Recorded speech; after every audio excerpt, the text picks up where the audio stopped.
Bir taç, iki gül ve bitmeyen bir savaş. İngiltere'nin kaderini sonsuza dek değiştiren, aşkları, ihanetleri, cinayetleri ve eşsiz güç mücadeleleriyle dolu o meşhur hanedanın hikayesine hazır mısınız? Halıya sarılan krallardan, bir erkek vuris için kiliseye kafa tutan tiranlara, kanlı lakabıyla anılan kraliçelerden, bakire kraliçe imajıyla bir imparatorluk yaratanlara. Tudorlar, sadece İngiliz tarihinin değil, tüm dünyanın en büyüleyici ve en çalkantılı hanedanlarından biriydi. Güller Savaşı'nın küllerinden doğup, bir altın çağı yaratan bu hanedan, sizi yüzyıllar öncesine, ihtişamın ve tehlikenin kol kola yürüdüğü saraylara götürecek. Tek bir kralın tutkusu nasıl bir ülkenin dinini değiştirdi? Bir kraliçenin öfkesi nasıl yüzlerce insanın canına mal oldu? Ve yalnız bir kadın, nasıl zayıf bir bedenle, bir imparatorluğun kalbine sahip olduğunu dünyaya gösterdi. Bu video, tarih kitaplarında okuduğunuzdan çok daha fazlası. Bu, Tudor hanedanının perde arkasındaki gerçek dramın, tutkuların, acımasızlığın ve sonsuz mirasın hikayesi. Taçlar düşecek, kalpler kırılacak ve İngiltere, bir daha asla eskisi gibi olmayacak. Gelin, bu kanlı ve büyüleyici destana birlikte tanıklık edelim.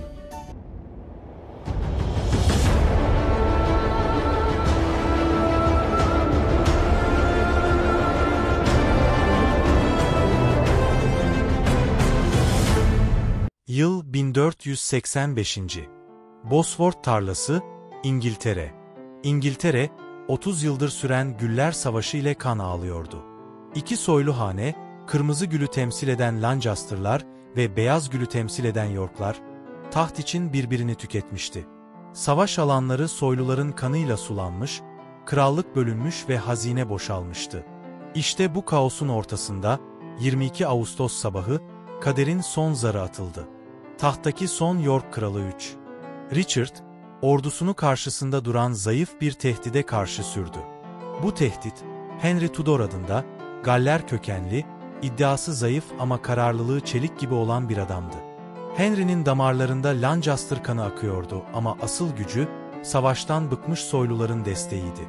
Savaşın ortasında, 3. At Richard'ın en güvendiği adamlardan bazıları taraf değiştirdi.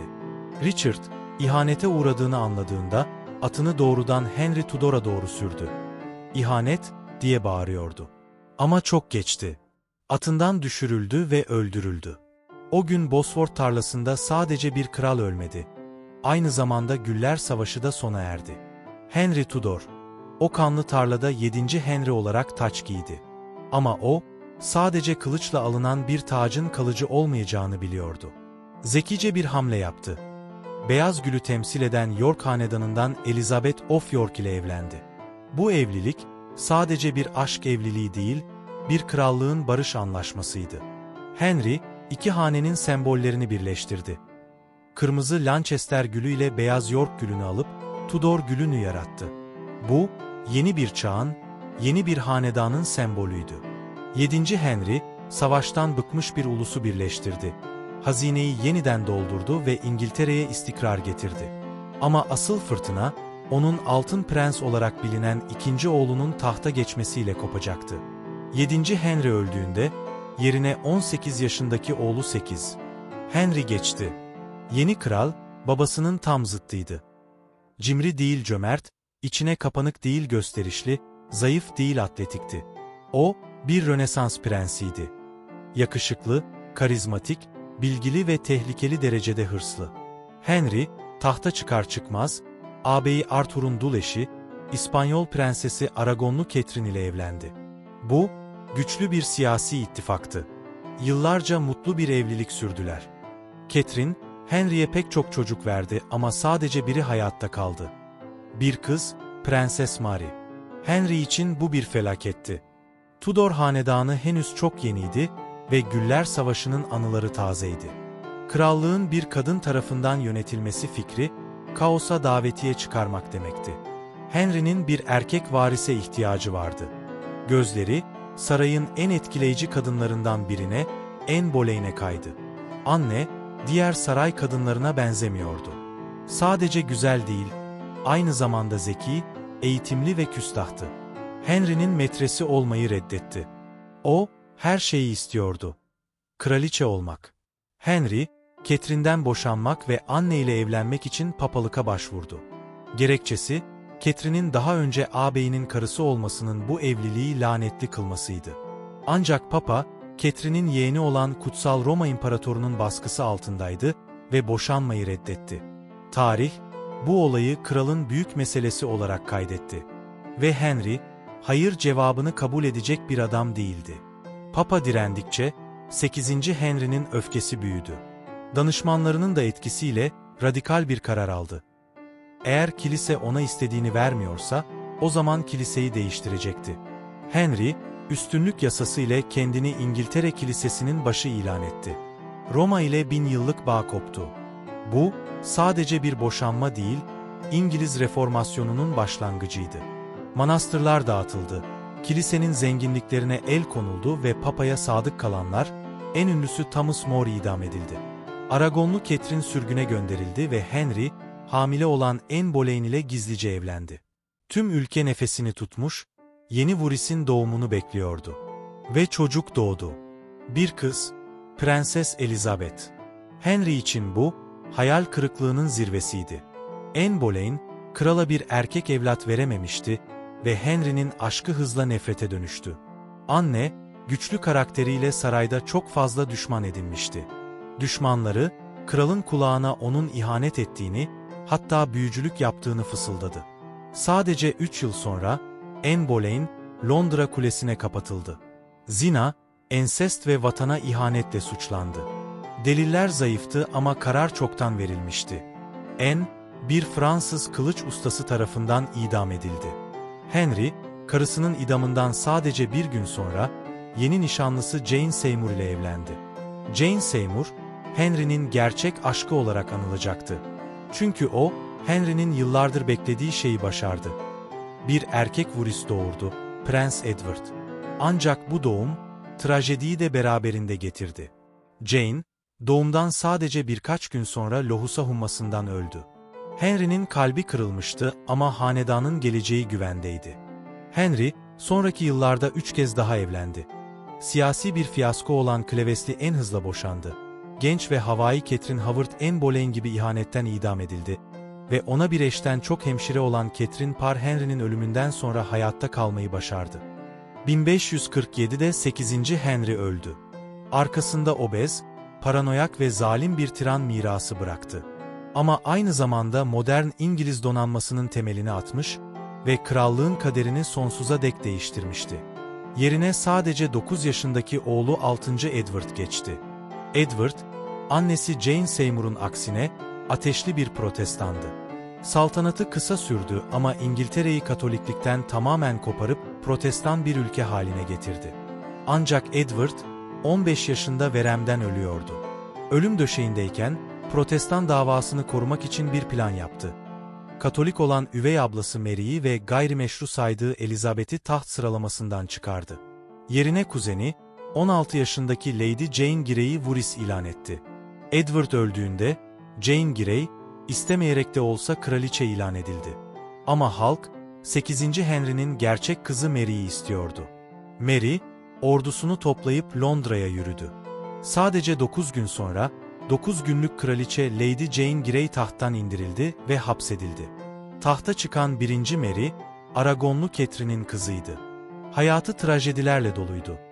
Annesinin sürgününü görmüş, kendisi gayrimeşru ilan edilmiş ve inancından dolayı aşağılanmıştı. Şimdi 37 yaşındaydı, kindardı ve tek bir amacı vardı.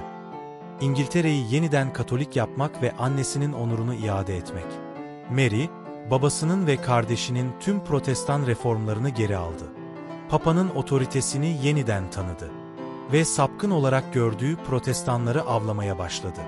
Saltanatı sırasında yaklaşık 300 protestan, kadınlar, erkekler ve çocuklar kazıklarda yakılarak idam edildi. Bu acımasız eylemler ona Kanlı Mary lakabını kazandırdı. Mary, saltanatını güvence altına almak ve Katolik bir Vuris doğurmak için İspanya Kralı II. Philip ile evlendi. Bu evlilik, İspanyol egemenliğinden korkan İngiliz halkı tarafından nefretle karşılandı. Mary, defalarca hamile olduğuna inandı. Ancak bunlar trajik hayali gebelikler olarak ortaya çıktı. 1558'de Mary, hasta, terk edilmiş ve çocuksuz olarak öldü. Yaptığı her şey boşa gitmişti. Tahtı, nefret ettiği üvey kardeşine, Anne Boleyn'in kızına bırakmak zorunda kaldı. 1. Elizabeth tahta çıktığında 25 yaşındaydı.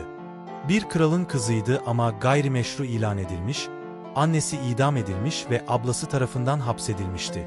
Kimse ondan çok bir şey beklemiyordu. Ancak o, Tudor hanedanının en zeki, en dayanıklı ve en başarılı hükümdarı olacaktı. Elizabeth, Mary'nin aksine, pragmatikti. Dini bölünmüşlüğü bitirmek için orta yol seçti. Protestan bir kilise kurdu ama bazı Katolik geleneklerine de izin verdi. Üzerindeki en büyük baskı evlenmesi ve bir varis doğurması yönündeydi. Ancak Elizabeth, tüm taliplerini oyaladı. Gücünü bir kocayla paylaşmayı reddetti. Kendini İngiltere ile evli ilan etti. Bakire kraliçe imajı, onun en güçlü propaganda aracı oldu. Saltanatı tehditlerle doluydu. En büyüğü, tahta hak iddia eden Katolik kuzeni, İskoçya kraliçesi Mary Stuart'tı.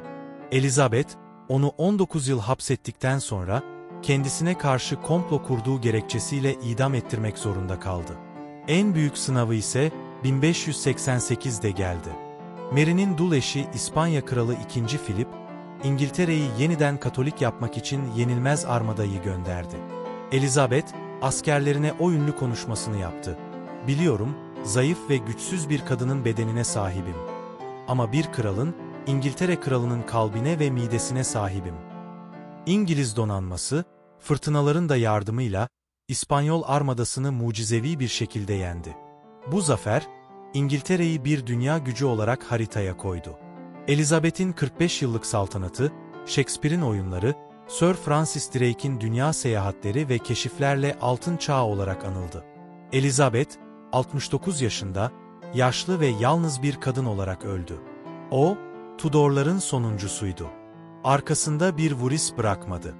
Tudor hanedanı, sadece 118 yıl ve 5 hükümdar sürmüştü. Ancak bu kısa sürede İngiltere'yi sonsuza dek değiştirdiler. Küller içinde, iç savaşla bölünmüş bir krallık aldılar. Onu güçlü, merkezi, protestan bir ulus devlet olarak bıraktılar. Roma'dan koptular, donanmayı kurdular ve bir imparatorluğun temellerini attılar. Onlar karizmatik, zeki, yaratıcı ama aynı zamanda zalim, paranoyak ve acımasızdılar. Kanla, inançla ve iktidar hırsıyla dolu bir mirastı onlarınki. Elizabeth'in ölümüyle taht, onun idam ettiği kuzeni Mary Stuart'ın oğlu, İskoçya Kralı 6. Wames'e geçti. Tudor gülleri solarken, İngiltere ve İskoçya taçları ilk kez birleşti ve Stuart hanedanı dönemi başladı.